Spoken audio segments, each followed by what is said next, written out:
city's legal team is trying to stop us from telling you. It involves an innocent woman getting handcuffed, naked, with a dozen male officers watching. Now, she wants you to see the body camera video, but tonight the city went to federal court to try to keep it secret. Here's CBS 2 investigator Dave Savini. I had just gotten home from work, and while I was undressing in my bedroom. It was a cold February night, and Anjanette Young, a social worker, had just finished her shift at the hospital. You see them running up to the apartment complex with the battering ram in their hand, a crowbar. It was so traumatic to hear the way the thing was hitting the door.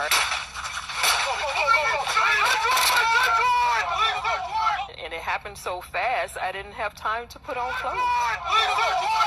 And suddenly, she found herself frozen in fear, completely naked, in a room full of men.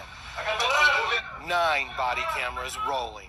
And you're just standing there. And I'm just standing there. I mean, terrified, humiliated, not even understanding why in that moment that this is happening to me. And the first thing police reach for is not clothing. It's handcuffs. There were big guns and guns with lights and scopes on them, and they were yelling at me, you know, put your hands up, put your hands up. What are you thinking right now? I just remember, you know, being so afraid. It's one of those moments where I just felt like that I could have died that night. If I had made one wrong move, I felt like they would have shot me. I truly believe that they would have shot me. A police officer wraps a short coat around her shoulder, still leaving her front fully exposed. Even the sergeant in charge of the raid just stands there talking to her while she has nothing covering her. I leave alone. No one lives here with me. You're telling me to relax something you guys are just... My name is Anjanette. What is going on? Then she gets a blanket. They just threw something over me. And my hands are behind my back and I'm handcuffed. So there was no way for me to secure the blanket that they put around me. But the blanket just keeps sliding open. More humiliation. You need to tell me what you're looking for. What are you looking for? You can see how some officers just stand there until this one, wearing a mask, sees what's happening and goes and holds it in place. It felt like forever for me. It felt like forever. Oh my God, this cannot be right. How is this legal? Listen how she repeatedly tells the raid team they were in the wrong place. You have the wrong place. You got the wrong house. You got the wrong house. We counted. She says it at least 43 times. You got the wrong house. And she was right.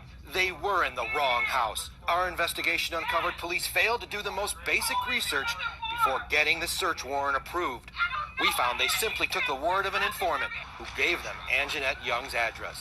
The informant claimed a 23-year-old man who was a known felon had a gun and ammo inside. I don't know who that person is. I've been living here for 4 years and nobody lives here but me. Okay. You have the show. I don't have the show. This is ridiculous. You got me in handcuffs. I'm naked. You've kicked my house in. And I keep telling you, you got the wrong place. Then, during the raid, something happened. Watch as 2 of the officers go to their squad car and begin reviewing their notes about the warrant.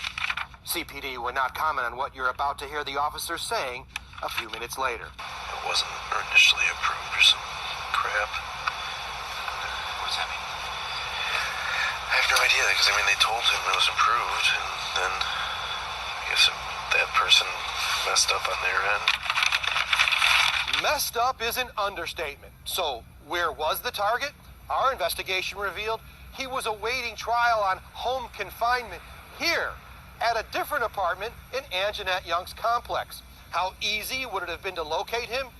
Easy. Real easy. Because he was wearing a police tracking device, an electronic monitoring bracelet.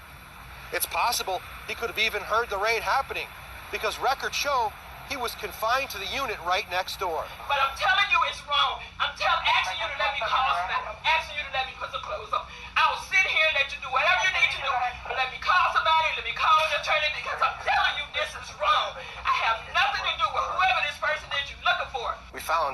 done a little bit more research, they might have found where the target actually lived.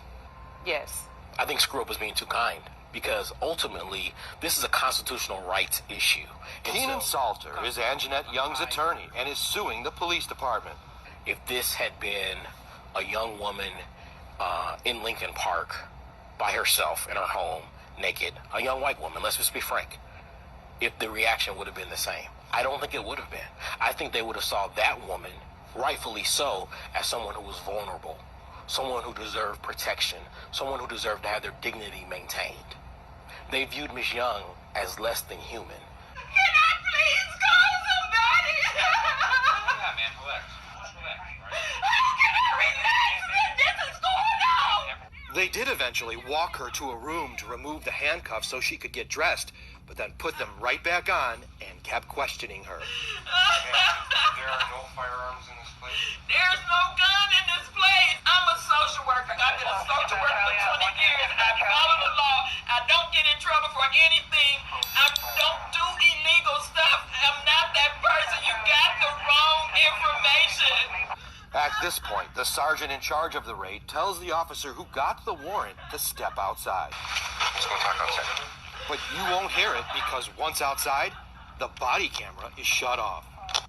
Back inside Anjanette's home, another officer finally uncuffs her. She had been bound for 20 minutes.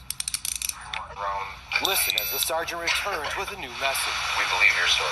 And you can see him trying to fix the door they busted so she could close it and lock it. But it was too damaged to repair, so watch as they try to find something to wedge it shut. They settle on an ironing board. Surreal? Surreal. It's almost like a bad movie. When I watch this, I feel like I'm watching a movie. But those are no actors. I'm no actor. This is my real life. And it happened to me. They're adding trauma to people's lives that will be with them for the rest of their lives. The work is warranted. They need to do the work, but they need to do it right. They can't just callously do it and leave people's lives in ruins because they got it wrong. The sergeant in charge apologized to her before he left. CPD has refused to comment on this case. It's been 2 years since the raid, and COPA, the Civilian Office of Police Accountability, says they're still in the process of trying to interview all of the officers involved. They did not say if anyone has been disciplined. At City Hall, Dave Savini, CBS 2 Investigators.